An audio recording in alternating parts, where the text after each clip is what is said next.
வணக்கம்தா. நல்லா இருக்கியா? நல்லா இருக்கேன். நீங்க நல்லா இருக்கீங்களா? என்ன பண்றீங்க? இன்னைக்கு என்ன சமையல்? இன்னைக்கு இறைச்சி ஆணம் வச்சு போறோம். இறைச்சி ஆணமா? இறைச்சி ஆனதுனால அதில் கொஞ்சம் கம்மி பண்ணிக்கலாம். இறைச்சியில் கொஞ்சம் கம்மியாக இறைச்சியில் வரும். அடுத்தது என்னதா? பட்டை கிராம்பெலாம் போட்டாச்சா? பட்டை கிராம்பு போட்டாச்சு.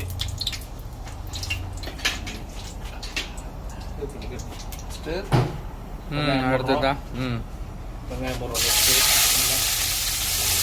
நம்ம ஒரு 3 கிலோ இறைச்சி செய்கிறோம் இன்னைக்கு. சரிங்க. அடுத்த குழம்பு இறைச்சி ஆனம் குழம்பு செய்கிறோம். அதுக்கு உண்டான தான் இது போட்டாச்சு. இதோட ஒரு 4-5 பச்சை மிளகா.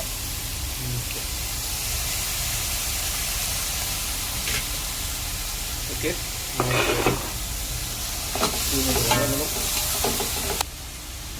இதோட கொஞ்சம் உப்பையும் போட்டு விட்டுலாம் தான். ஓகே தான். உப்பு இது 2 ஸ்பூன் அளவு. நான் கையால் தான் போடுறேன்.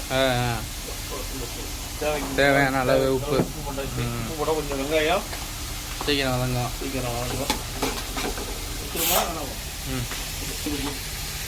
கறியா? குக்கரில் போட்டிருக்க 3 கிலோ முடிஞ்சிச்சு. ஓகே, வேக வச்சு வச்சுருக்கேன். 4 விசில் விட்டு வேக வச்சுருக்குறோம். அதான் வெங்காயம் வதங்கிடுச்சா? வெங்காயம் வதங்கிடுச்சு. இதில் இஞ்சி பூண்டு கொடுக்குறோம். இஞ்சி பூண்டு பார்த்துங்க. இது ஒரு டேபிள் ஸ்பூனில் ஒரு 3 ஸ்பூன் இஞ்சி பூண்டு. இது தேவையான அளவு கரண்டியில் போடுறதுனால அந்த அளவு இஞ்சி பூண்டு. இது கறி 1 கிலோ கறி வச்சுருந்தீங்கன்னா ஒரு கம்மியாக போட்டுக்கோங்க. இஞ்சி பூண்டு வதங்கட்டும். அடுத்து இதுக்கு உண்டான மசாலாக்கெல்லாம் பார்த்துருவீங்களா? என்னென்ன?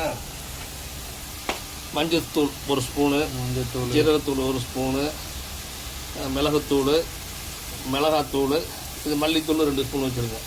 இதுதான் இதுக்கு உண்டான ஐட்டங்கள். இதுக்கு வதங்கினோன்னா இஞ்சி பூண்டு 8 நிமிஷம் வதங்கணும். ஒரு 2 நிமிஷம் வதங்கினா போதும். கொஞ்சம் பச்சை வாசனை வர மட்டும் வாங்கிட்டு அதுக்கப்புறம் தக்காளியை போட்டுட்டு இந்த மசாலா போட்டுற வேண்டியதான். சரிதான். வதங்கிச்சாதா வெங்காயம்? அடுத்த நெக்ஸ்ட்டு தக்காளி போட்டுட்டு தக்காளி வதங்கினோன்னா இது பண்ண வேண்டியதான். தக்காளி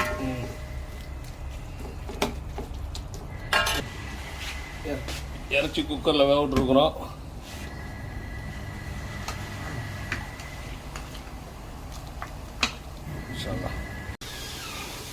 பாருங்க மக்களே, ஓரளவுக்கு வெங்காயம் தக்காளி எல்லாம் வதங்கிட்டு இப்போ நம்ம மசாலாலாம் போடுறோம். இது மஞ்சப்பொடி, ஜீரகம், மிளகாத்தூள், மல்லிப்பொடி எல்லாம் ஒவ்வொரு ஸ்பூனும். மல்லித்தூள் மட்டும் 2 ஸ்பூன் போட்டிருக்கோம். இது இப்போ எல்லாம் கலக்கிறோம். ஓகே,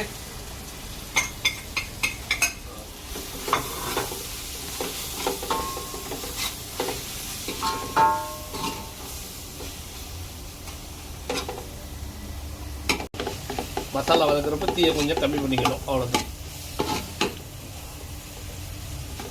கரெக்டாக கறி வேகிறதுக்கு இன்னும் ஒரு 20 நிமிஷம் ஆகும். இந்த 20 நிமிஷம் கொதிக்கட்டும். அது மசாலா ரெடி ஆகிடும். அடுத்து நம்ம தேங்காய் கொஞ்சம் அரைச்சி வச்சுப்போம். இது தேங்காய் போட்டால் நல்லாயிருக்கும் இறைச்சி எண்ணத்துக்கு.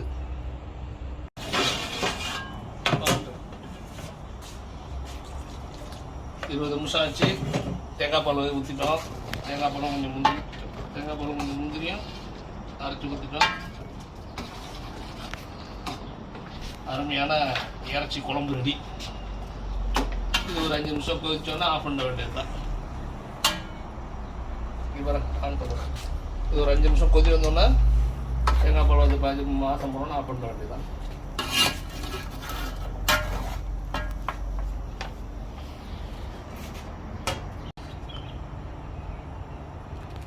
அழகான கறி குழம்பு ரெடி ஆகிட்டு அவ்வளோதான்.